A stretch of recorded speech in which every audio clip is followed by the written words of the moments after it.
Hello दोस्तों, कैसे हो आप सब लोग। उम्मीद करता हूँ आप सब अच्छे होंगे।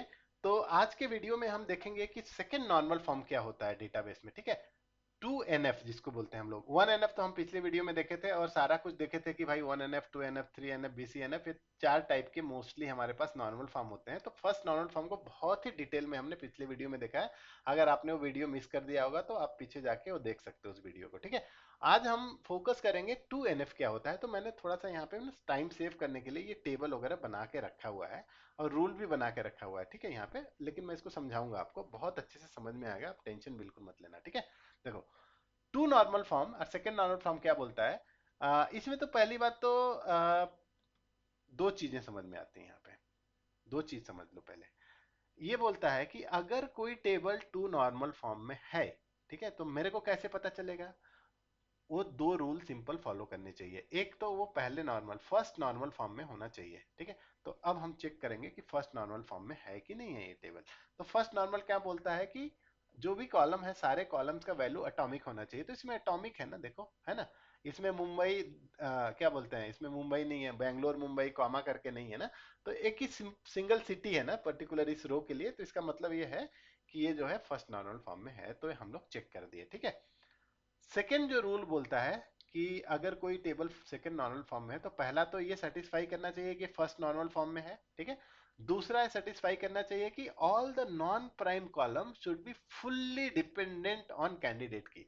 अभी समझ में नहीं आ रहा होगा, कोई बात नहीं, आप समझोगे अभी। ठीक है, तो मैं इसको अच्छे से समझाता हूँ। देखो, दो चीज उसके पहले भी समझते हैं। आप दो चीज आया यहाँ पे, एक तो प्राइमरी प्राइम कॉलम आ गया और नॉन प्राइम कॉलम आ गया। दो चीजें तो समझते हैं। प्राइम कॉलम का सिंपल मीनिंग होता है प्राइमरी की, या किसी टेबल में ना प्राइमरी की या कंपोजिट की। कंपोजिट की क्या होता है, जबकि कोई प्राइमरी की को बनाते समय अगर हम लोग मल्टीपल कॉलम्स का यूज करते हैं तो उसको क्या बोलते हैं हम लोग, कंपोजिट की बोल देते हैं। ठीक है, लेकिन है पर्पस वही, एक्चुअली वो भी प्राइमरी की के जैसा ही काम करता है एक्चुअली प्राइमरी की है वो भी। ठीक है, एक्चुअली वो बोलता है कि प्राइम प्राइम कॉलम जो होते हैं वो मतलब प्राइमरी कॉलम होते हैं ना, प्राइमरी की वाले कॉलम होते हैं। दूसरा, दो टाइप के कॉलम होते हैं जो कि नॉन प्राइमरी की होते हैं। दूसरा होता है नॉन प्राइम, नॉन प्राइमरी मतलब जो भी कॉलम प्राइमरी की नहीं है उसके अलावा। अब इस टेबल में आप देखोगे कि यार इसमें प्राइमरी की है कौन सा एक्चुअली।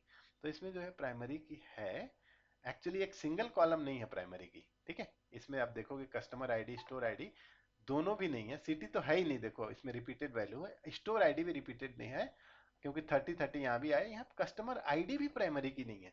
तो इसमें क्या होता है ना, इसमें दो कॉलम्स को मिला के हम लोग प्राइमरी की बना रहे हैं। देखो, ठीक है, अगर ये दोनों का कॉम्बिनेशन ले लिया जाए तो ये दोनों कॉलम को मिला के प्राइमरी की बन रहा है एक्चुअली। ठीक है, तो अगर मैं बोलूँ यहाँ पे कि प्राइमरी की actually customer ID plus store ID, तो ये कोई गलत बात नहीं होगी। ठीक है, तो इसका मतलब ये होगा कि हमारा जो प्राइमरी की बना है ये दोनों कॉलम्स को मिला के बनाया है। इसको हम लोग कंपोजिट की भी बोलते हैं या कैंडिडेट की, जो भी बोलते हैं। ठीक है, तो दूसरा बोलता है, अब देखो समझ में आएगा, ऑल नॉन प्राइम कॉलम मतलब नॉन प्राइम कौन से हो गए, ये तो प्राइम कॉलम हो गए क्योंकि ये प्राइमरी की जो जो कॉलम से मिलके बनता है वो प्राइम कॉलम हो गए ना।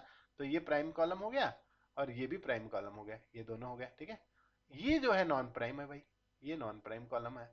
क्यों, क्योंकि ये जो है प्राइम कॉलम का पार्ट ही नहीं है, प्राइमरी की का पार्ट नहीं है। क्योंकि प्राइमरी की बनता है कस्टमर आईडी स्टोर आईडी, ये दोनों कॉलम से, तो ये नॉन प्राइम कॉलम हो गया। अब समझ में आ गया। अब समझ में आ गया। देखो definition, all non prime column should be fully dependent on candidate की। इसका मतलब ये बोल रहा है कि भाई जो भी प्राइमरी कॉलम हो गए, ठीक है, फुल्ली डिपेंडेंट होने चाहिए इस प्राइमरी मतलब कैंडिडेट की पे।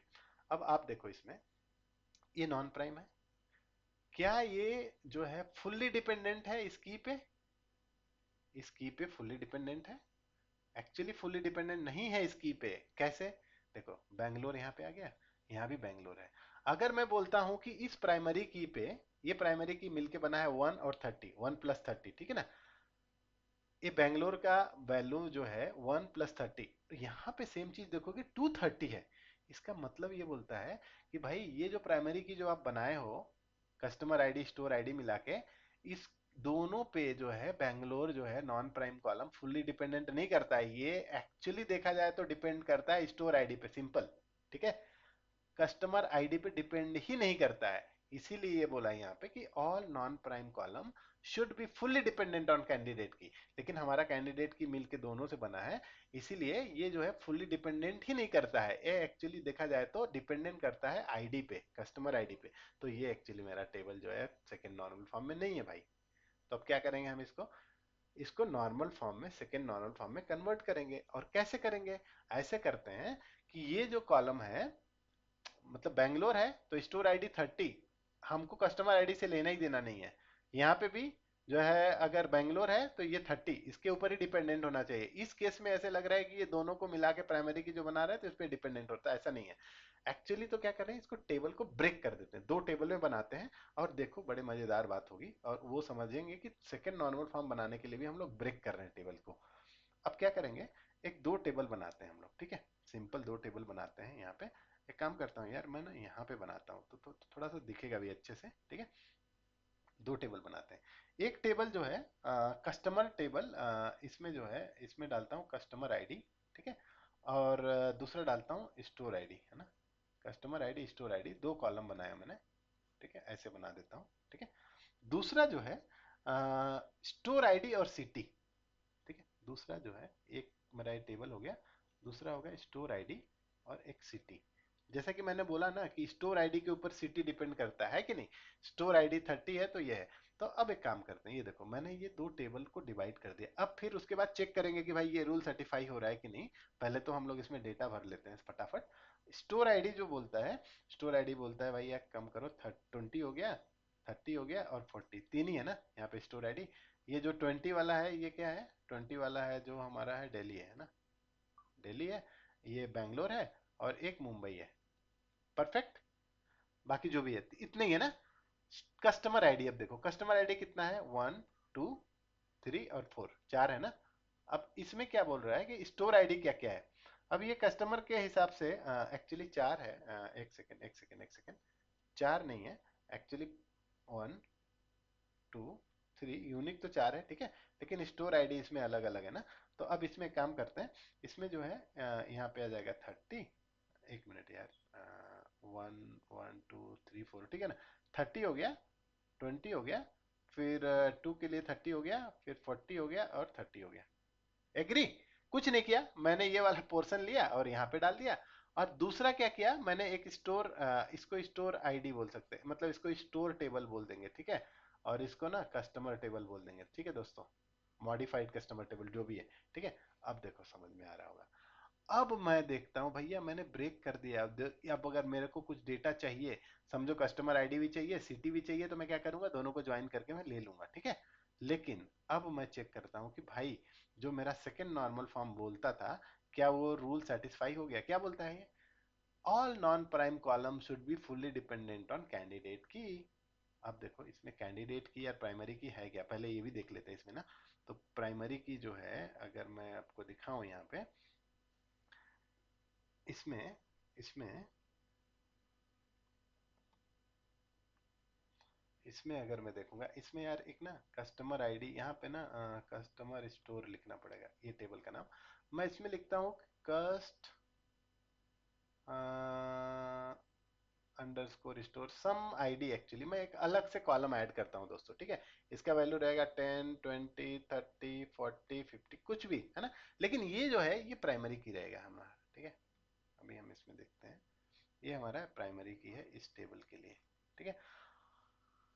इसके बारे में अभी भूल जाते हैं, ठीक है। अभी देखो क्या होता है, ये हो गया। और यहाँ पे क्या हो रहा है कि एवरी एवरी स्टोर आईडी, है ना। अब इसका तो पंगा ही नहीं है, हमारा पंगा कहाँ पे था कि ये जो बैंगलोर था उसका जो है आईडी और कस्टमर आईडी दोनों पे डिपेंडेंट हो रहा है। अब इसमें देखोगे आप, ये मेरा प्राइमरी की हो जाएगा, ठीक है, प्राइमरी की। अब मैं देखूंगा सिटी जो है directly depend on the store ID, ठीक है। यहाँ पे हमने कस्टमर आईडी का लफड़ा जो है खत्म कर दिया, क्योंकि हमने उसको सेग्रीगेट कर दिया। अब देखो ऑल द नॉन प्राइमरी की, अब इसमें आप देखोगे ना, अगर इसमें देखोगे ये नॉन प्राइमरी की नॉन प्राइम है क्या, ये नॉन प्राइम नहीं है, ये भी नॉन प्राइम नहीं है, क्योंकि ये एक्चुअली प्राइमरी की के पार्ट ही है ना। ओरिजिनल टेबल में देखोगे तो ये नॉन प्राइम है ही नहीं, ये तो मैंने अलग से डाल दिया, ठीक है। लेकिन इस टेबल का तो कोई क्वेश्चन ही नहीं था नॉन प्राइम वाले कहानी में। मेरा प्राइम नॉन प्राइम कॉलम एक ही था और इसको मैंने सेग्रीगेट करके अब यहाँ पे सेटिस्फाई कर रहा हूँ कि भाई देखो ये वाला रूल फॉलो हो रहा है कि नहीं। All non prime column should be fully dependent on prime और कैंडिडेट की। नाउ ये मेरा कैंडिडेट की है, देखो दिल्ली फुल्ली डिपेंडेंट है, बैंगलोर फुल्ली डिपेंडेंट है, मुंबई डिपेंडेंट। ऐसा नहीं हो रहा है कि दिल्ली के साथ मैं एक और कॉलम है उसके ऊपर डिपेंडेंट हो रहा था, जैसे यहाँ पे हो रहा था कि जो बैंगलोर है देखा जाए तो ये जो कैंडिडेट की ये दोनों मिलके बना तो इसके ऊपर भी डिपेंडेंट हो रहा है, इसके ऊपर भी डिपेंडेंट हो रहा है। एक्चुअली यहाँ पे क्या हो रहा है, फुल्ली डिपेंडेंट हो रहा है प्राइमरी की पे। तो यही जो है मेरा सेकंड नॉर्मल फॉर्म था।